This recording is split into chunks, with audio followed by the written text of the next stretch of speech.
जय हिंद, जय भारत। कर्मचारी, पेंशनर्स और फैमिली पेंशनर्स की वेलफेयर से जुड़ी जानकारियों के साथ मैं रीना सुथार आप सभी का स्वागत करती हूँ। आज के इस वीडियो में आगे बढ़ते हुए सबसे पहले वो टॉपिक देख लेते हैं जिसकी जानकारी लेकर आज के इस वीडियो में आई हूँ। देखिए, आज हम बात करेंगे 8वें वेतन आयोग के बजट पर सरकार का आया जवाब। सरकार ने 8वें वेतन आयोग के बजट पर जवाब दिया है। आज के इस वीडियो में इसकी जानकारी शेयर करूंगी। इसके साथ साथ ये कंफर्म हुआ है कि पेंशनर्स को भी 8वें वेतन आयोग का लाभ मिलेगा। अब ये कंफर्म हुआ है सरकार की तरफ से, और इसके बाद कोई भी पेंशनर या फैमिली पेंशनर्स के मन में यह सवाल नहीं रहना चाहिए कि हमें 8वें वेतन आयोग के तहत पेंशन में बढ़ोतरी मिलेगी या नहीं मिलेगी। चलिए, इसी जानकारी के लिए वीडियो में आगे बढ़ेंगे। वीडियो को अंत तक जरूर देखिएगा। तो ये तो कुछ महत्वपूर्ण पॉइंट है ही। इसके साथ साथ पेंशन मैसेज, एक फैमिली पेंशनर्स हैं जो एडिशनल पेंशन को लेकर जानकारी चाहती हैं, ओआरओपी के एरियर को लेकर जानकारी हो, या डीएसी केस करना है या नहीं करना है। कुछ ऐसे सवाल जो पेंशनर्स या फैमिली पेंशनर्स ने कमेंट्स के माध्यम से हमारे सामने रखे हैं। तो इसी जानकारी के लिए चलिए आज के इस वीडियो में आगे बढ़ते हुए आप सभी से निवेदन है कि वीडियो में अंत तक बने रहिएगा। इस चैनल के माध्यम से दी गई जानकारी अगर आप सभी लोगों के लिए यूजफुल रह रही है तो लाइक और शेयर कर दीजिएगा। इस वीडियो को हाइप जरूर करिएगा ताकि यूट्यूब हमारे इस वीडियो को हर एक कर्मचारी, पेंशनर्स और फैमिली पेंशनर्स तक पहुंचाए। आप चाहें तो चैनल को ज्वाइन कर सकते हैं, लेकिन अगर सब्सक्राइब नहीं किया है तो जल्दी से सब्सक्राइब कर दीजिए और नोटिफिकेशन ऑन रखिए ताकि हर एक वीडियो की अपडेट आप लोगों तक पहुंचती रहे। और इसी के साथ आज के इस वीडियो की शुरुआत करते हुए सबसे पहले हम कुछ कमेंट्स देख लेंगे। इसके बाद 8वें वेतन आयोग के बजट पर केंद्र सरकार का क्या जवाब आया है इसके बारे में जानेंगे। लेकिन वीडियो में आगे बढ़ने से पहले आप सभी से रिक्वेस्ट करती हूँ कि देखिए, इस चैनल के माध्यम से जो मैं प्रयास करती हूँ कि हमारे हर एक कर्मचारी, पेंशनर और फैमिली पेंशनर्स को अगर उनकी सैलरी में, पेंशन में अगर कोई दिक्कत है, कोई एरियर मिलने में परेशानी आ रही है, एमएससीपी से जुड़ी हुई कोई समस्या है, तो इसको लेकर उनको कैसे कार्रवाई करनी है, या उनके जो सवाल है उनके हम जवाब देते हैं कमेंट्स के माध्यम से। और आप लोग, अब सब लोग इसको बेहद ही पसंद कर रहे हैं। आप लोगों के बहुत मुझे ऐसे कमेंट्स आते हैं, फोन भी आते हैं कि मैम आपका जो ये प्रयास है, इस चैनल के माध्यम से जो आप ये प्रयास कर रही हैं, इसको हम काफी, हमारे लिए जो है यूजफुल रह रहा है। तो अभी देखिए, जो मैं कमेंट्स तो अभी शेयर कर ही रही हूँ, उसके मैं जवाब तो दूंगी ही, लेकिन एक रिक्वेस्ट कर रही हूँ हमारे सभी व्यूवर्स से और पेंशनर, फैमिली पेंशनर से कि देखिए, जब आप कोई कमेंट करते हैं, कोई सवाल पूछते हैं, फिर उसके बाद लगातार 2-3 दिन की वीडियो देखिए ताकि जब वो जवाब मैं दूं, विस्तार से उसके बारे में समझाऊं, तो आपको उसके बारे में जानकारी हो। और एक बात ध्यान रखिए कि जब कोई कमेंट करते हैं तो लेटेस्ट वीडियो पर ही करिए ताकि वो हमारे सामने जल्दी से आ जाए। तो चलिए, इसी के साथ एक एक करके सभी कमेंट्स के जवाब देख लेते हैं, फिर इसके बाद बात करेंगे केंद्र सरकार के जवाब की। देखिए, एक पेंशनर्स लिख रहे हैं, किरीना जी नमस्ते, अभी तक मार्च की पेंशन क्रेडिट होने का मैसेज नहीं मिला है, जबकि लाइव सर्टिफिकेट नवंबर 2025 में ऑनलाइन सबमिट कर दिया था। उसके बाद नवंबर 2025 से फरवरी 2026 तक एडवांस पेंशन मैसेज जो है क्रेडिट होने का वो आ जाता था, लेकिन मार्च 2026 का जो मैसेज है वो अभी तक, यानी कि 26 मार्च तक नहीं मिला है। क्या कारण हो सकता है, प्लीज इसके लिए रिप्लाई दीजिए। देखिए, यहाँ सिर्फ बात पेंशन की नहीं है, लेकिन हमारे पेंशनर, फैमिली पेंशनर्स अच्छी तरीके से ये जानते हैं कि जब से माइग्रेशन स्पर्श में हुआ है, कई बार पेंशन क्रेडिट होने में दिक्कत होती है। इसलिए आज हर एक पेंशनर्स की ये चिंता होती है कि समय से मैसेज आ जाना चाहिए और समय से ये पेंशन जो है हमारे खातों में क्रेडिट हो जानी चाहिए बिना किसी परेशानी के। लेकिन जैसे कि यहाँ पर आपने मुझे पेंशन मैसेज को लेकर सवाल किया है, तो इसके लिए मैं बता दूं कि देखिए, मैं जब से मैंने ये पेंशन मैसेज के बारे में बात करना शुरू किया है, मैं एक बात जरूर से मेंशन कर रही हूँ कि भले ही आपको मैसेज नहीं आया, लेकिन पेंशन आपके खातों में आ जाएगी। अगर लाइफ सर्टिफिकेट सबमिट करा दिया है तो कोई दिक्कत नहीं होने वाली है। और देखिए, हर महीने ये देखा जाता है कि जो हमारे पेंशनर या फैमिली पेंशनर्स हैं उनको पेंशन क्रेडिट का मैसेज नहीं आता, लेकिन पेंशन जो है उनके खातों में क्रेडिट हो जाती है। तो इस बात को लेकर आप निश्चिंत रहिए। फिर भी कुछ दिक्कत आ रही है, आप स्पर्श में कॉल कर सकते हैं, हमसे बात कर सकते हैं, मैं आपकी मदद जरूर से करूंगी। चलिए, वीडियो में आगे बढ़ते हुए अगला कमेंट देख लेते हैं। एक लिख रहे हैं कि मैम, एडिशनल पेंशन जो है फैमिली पेंशनर्स की उम्र 80 साल पूरे होने पर मिलेगी या हस्बैंड की उम्र जो है 80 साल पूरे होने पर लगती है, प्लीज इसके बारे में बताइए। ये हमारे कोई डिपेंडेंट या फैमिली पेंशनर्स ने सवाल पूछा है, और इस कमेंट का मतलब ये है कि वो पूछना चाह रहे हैं कि अभी उनकी माताजी या जो फैमिली पेंशनर्स जो खुद भी पूछ रही है, उनकी एज जब 80 साल की कंप्लीट हो जाएगी तब वो फैमिली पेंशनर्स जो है उनको एडिशनल पेंशन मिलना शुरू होगी, या उनके हस्बैंड जो हो सकता है उनकी उनसे एज में 4 साल बड़े हो, 2 साल बड़े हो, 5 साल बड़े हो, उनकी एज जब 80 साल पूरी हो जाती थी तब ये एडिशनल पेंशन लगेगा। यानी एडिशनल पेंशन जो है वो सर्विस पेंशनर्स की एज से काउंट होगा, या फैमिली पेंशनर्स जिनकी पेंशन चालू है उनकी एज से काउंट होगा। तो यहाँ पर देखिए जो पेंशन है, एडिशनल पेंशन है, वो पेंशनर्स की एज जो होती है उस पर काउंट होता है। यानी अगर कोई सर्विस पेंशनर्स पेंशन ले रहा है तो उनकी एज में उनकी एज के हिसाब से एडिशनल पेंशन शुरू होगी। जैसे 80 साल कंप्लीट हो जाते हैं एडिशनल पेंशन शुरू होगी। और अगर किसी की फैमिली पेंशन लगी हुई है और उनकी फैमिली पेंशनर्स की एज 80 साल पूरी हो जाती है तब एडिशनल पेंशन चालू होगी। फैमिली पेंशनर्स के केस में उनके हस्बैंड की एज मायने नहीं रखती है, उस फैमिली पेंशनर्स की एज जो है उसको 80 साल पूरा होना चाहिए।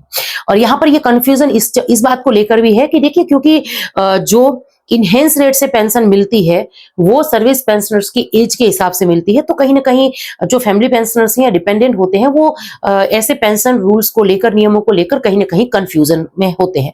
तो ऐसे कोई भी सवाल हैं अगर हमारे किसी फैमिली पेंशनर्स के या उनके डिपेंडेंट के, तो वो आप कमेंट्स के माध्यम से जरूर से पूछ सकते हैं।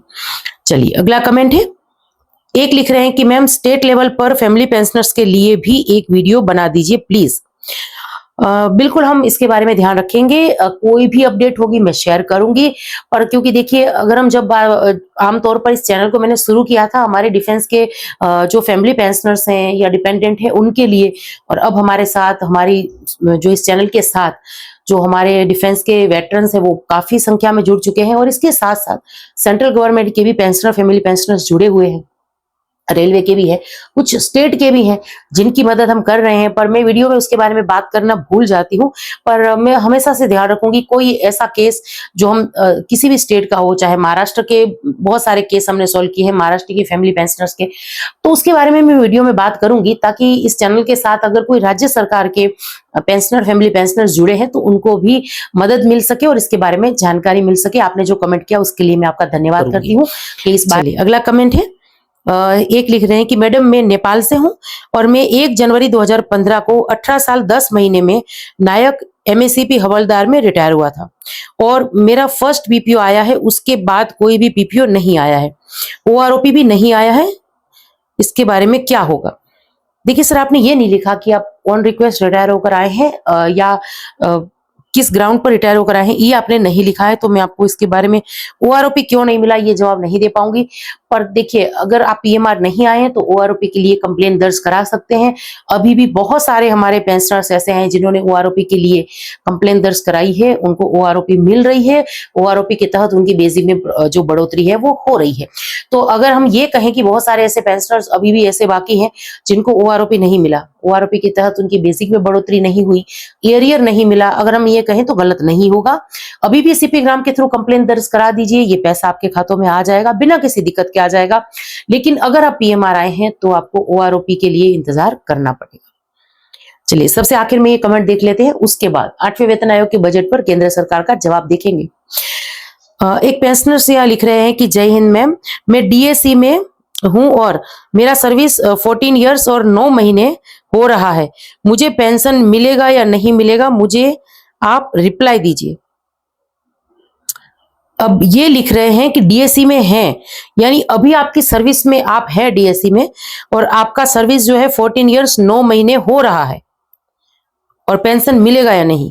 तो सर, अगर आप अभी आपकी जो सर्विस है 14 इयर्स और 9 मंथ हो चुकी है, यानी कुछ ही महीने बाकी हैं, 15 इयर्स की सर्विस कंप्लीट करके आप रिटायर हो सकते हैं, आपके पास ये ऑप्शन है।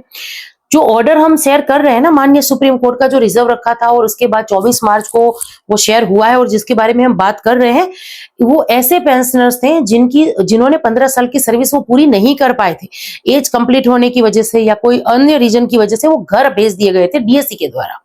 तो ये सारा मैटर था। आप अगर अभी सर्विस में है तो मैं यही एडवाइस करूंगी कि अगर कोई सीरियस प्रॉब्लम नहीं है तो आप जो सर्विस है उसको पूरा करके फिर ही वहां से निकलिए। पेंशन के लिए जो नियम है उसको पूरा करके आप फिर वहां से निकलिए। चलिए, तो ये कुछ कमेंट्स थे और अब वीडियो में आगे बढ़ते हुए 8वें वेतन आयोग पर सरकार का क्या जवाब आया है, लेटेस्ट अपडेट क्या है, ये देख लेते हैं। तो देखिए, हमारे सभी फौजी भाइयों, पेंशनर्स और सरकारी कर्मचारियों के लिए ये खबर काफी मायने रखती है, क्योंकि सीधे लोकसभा में 8वें वेतन आयोग को लेकर बड़ा सवाल पूछा गया है और सरकार ने इसका ऑफिशियल जवाब भी दे दिया है। तो इस वीडियो को आखिर तक जरूर देखिएगा, जैसे कि वीडियो की शुरुआत में मैंने कहा था, क्योंकि हमारे बहुत सारे ऐसे पेंशनर, फैमिली पेंशनर्स हैं जो लगातार हमसे अभी भी ये सवाल पूछ रहे हैं कि देखिए, उनको 8वें वेतन आयोग के तहत उनकी पेंशन में रिवीजन होगा या नहीं। तो अब जो जानकारी मैं शेयर करने जा रही हूं, उनसे ये सब कुछ बातें जो है ये कहीं ना कहीं क्लियर हो जाएगी कि अब 8वें वेतन आयोग जो है उसको कब लागू किया जाएगा, इसमें क्या बदलाव होंगे और आपकी सैलरी और पेंशन पर इसका क्या सीधा असर पड़ेगा। और अब बात करते हैं इस सवाल की। तो यह सवाल पूछा गया था सांसद श्री राजा ए द्वारा और पूछा गया था मिनिस्ट्री ऑफ फाइनेंस से कि क्या 8वें वेतन आयोग के चेयरमैन और मेंबर्स की नियुक्ति हो चुकी है, और अगर हाँ तो अभी इसका स्टेटस क्या है। साथ ही यह भी पूछा गया था कि सैलरी, अलाउंस और पेंशन में क्या बदलाव हो सकता है या इसकी प्रस्ताव क्या है। देखिए, आप सोचिए, सैलरी, अलाउंस और पेंशन को लेकर यहां सवाल पूछा गया है और इसकी रिपोर्ट कब तक आएगी और सरकार ने इसके खर्चे यानी जो है बजट को लेकर क्या कोई आंकलन किया है या नहीं किया है। और अब सबसे बड़ा सवाल जो सामने आया है वो ये है, और इसका जवाब जो ये दिया गया है पंकज चौधरी जी द्वारा, इसको भी ध्यान से सुनिए। सरकार ने इसको लेकर साफ कर दिया है कि 3 नवंबर 2025 को 8वें वेतन आयोग का गठन और इसका जो नोटिफिकेशन है इसको जारी कर दिया गया था। यानी अब ये पूरी तरीके से कंफर्म हो चुका है कि 8वें वेतन आयोग जो है उसकी कमेटी का गठन हो चुका है और उसके चेयरमैन और मेंबर्स भी अपॉइंट किए जा चुके हैं। ये सब आप जानते हैं। अब सबसे अहम बात कि इस कमीशन को अपनी सिफारिशें देने के लिए जो 18 महीनों का समय दे दिया गया था, उसमें से कुछ महीने बीत भी चुके हैं। यानी अगर हम नवंबर 2025 से गिने तो लगभग 2027 के बीच में इसकी रिपोर्ट आ सकती है और यही वो टाइमलाइन है जिसका सभी को इंतजार है। और अब बात करते हैं इसमें क्या क्या बदलाव हो सकते हैं। तो सरकार ने इसको लेकर बताया है कि पे कमीशन में पे, अलाउंसेस और पेंशन, इन तीनों बड़े मुद्दों पर काम करेगा ये वेतन आयोग। यानी पेंशन को लेकर भी सरकार ने यहाँ जवाब दिया है। इसीलिए वीडियो की शुरुआत में मैंने कहा था कि सभी पेंशनर्स और फैमिली पेंशनर्स जो लगातार ये सवाल कर रहे हैं कि वेतन आयोग में हमें लाभ मिलेगा या नहीं, उन सभी को ये जवाब सुनना चाहिए सरकार का। तो देखिए, यानी सैलरी तो बढ़ेगी लेकिन पेंशन भी बढ़ेगी, और डीए कैसे जुड़ेगा, पेंशन में कितना फायदा होगा, ये सब इसी रिपोर्ट में तय होगा, ये सरकार का कहना है। लेकिन अब सबसे बड़ा सवाल कि क्या सरकार ने इसका खर्चा यानी बजट का जो है कोई अंदाजा लगाया है या नहीं। तो इसका जवाब थोड़ा घुमावदार है। सरकार ने इसको लेकर कहा है कि जब तक 8 पे कमीशन अपनी सिफारिशें नहीं देता और सरकार उन्हें मंजूर नहीं कर देती, तब तक इसका जो है अंदाजा लगाना यानी बजट का अंदाजा लगाना संभव नहीं है। ये बताना अभी संभव नहीं हो पाएगा। यानी अभी तक सरकार ने कोई फाइनल आंकड़ा इसको लेकर नहीं दिया है। लेकिन देखिए, इसका सीधा मतलब क्या निकलता है। पहली बात कि 8 पे कमीशन ऑफिशियली बन चुका है, जिसके बारे में आप सब जानते हैं। रिपोर्ट आने में अभी समय लगेगा। और तीसरा, आपकी सैलरी और आपकी पेंशन में बदलाव तो होगा, लेकिन कितना होगा ये अभी भी सस्पेंस बना हुआ है। और हाँ, एक जरूरी बात, जैसे ही 7th पे कमीशन में हुआ था उसी तरह इस बार भी फिटमेंट फैक्टर, बेसिक सैलरी और पेंशन में क्या बड़ा बदलाव देखने के लिए मिल सकता है। आप इसके बारे में क्या सोचते हैं, आपके कमेंट्स का मुझे इंतजार रहेगा। और इसके साथ साथ एक और सवाल का जवाब दे दूं। देखिए, बहुत सारे ऐसे हमारे पेंशनर, फैमिली पेंशनर्स हैं जो ये पूछते हैं कि मैम, जब दूसरे वीडियोस में ये कहा जा रहा है कि 8वें वेतन आयोग में लाखों का एरियर बनेगा, तो आप इस बात को लेकर मना क्यों कर रही हैं। हालांकि कल के वीडियो में मैंने विस्तार से इसके बारे में बात कही थी कि क्योंकि फिटमेंट फैक्टर ज्यादा नहीं मिल रहा है और जो डिफरेंस रहेगा, हमारी सैलरी की बात करूं या हमारी पेंशन की बेसिक की बात करूं, वो ज्यादा नहीं होगा। तो इसीलिए लाखों तो छोड़िए, हजारों का एरियर भी काफी मुश्किल लग रहा है। 7th पे कमीशन की अगर बात आपको याद हो तो 7th पे कमीशन में देखिए, उस 7th पे कमीशन की जो सिफारिशें हैं वो आने में थोड़ा समय लग गया था। हालांकि उसको लागू किया गया था 1 जनवरी 2016 को, लेकिन सिफारिशें 17 से 18 महीने लेट आई थी। उस टाइम जो सर्विस में थे वो कर्मचारी को बराबर याद होगा, उनका कुछ 16 या 17 महीनों का अलाउंसेस का जो एरियर था वो उनको अभी भी नहीं मिला है। ये मांग भी जो है केंद्र सरकार के सामने कई बार रखी जा चुकी है एसोसिएशन के द्वारा, लेकिन वो पैसा अभी भी नहीं मिला। तो देखिए, मैं इस बात को लेकर मैं कंफर्म नहीं कह सकती हूँ, मैं क्या कोई भी कंफर्म नहीं कह सकता कि आने वाले दिनों में क्या होगा। 8वें वेतन आयोग के तहत कोई एरियर बनेगा या नहीं बनेगा। ऐसा भी संभव है कि केंद्र सरकार 8वें वेतन आयोग की जो सिफारिशें हैं उसको मंजूरी दे के सीधे सीधे हमारी सैलरी पेंशन में बढ़ोतरी कर दे और बकाया जो कोई एरियर है वो हमें ना भी मिले। ऐसा भी हो सकता है। जिस तरीके से कुछ हालात बने हुए हैं, आने वाले दिनों में क्या होगा इसके बारे में तो कोई अभी से नहीं कह सकता। इसीलिए मैं 8वें वेतन आयोग के एरियर को लेकर वीडियो नहीं बना रही हूँ, इसके बारे में बात नहीं कर रही हूँ। सोशल मीडिया में आपको बहुत सारे वीडियोज ऐसे देखने के लिए मिल सकते हैं, उसमें आप देख के अंदाजा लगा सकते हैं। बाकी इस चैनल के माध्यम से मैं वही अपडेट शेयर करूंगी जो सही सही होगी। अब इस बारे में आपका क्या सोच रहा है, आपके कमेंट्स का मुझे इंतजार रहेगा। लेकिन इसी के साथ आज के इस वीडियो से विदा लेती हूँ। जय हिंद।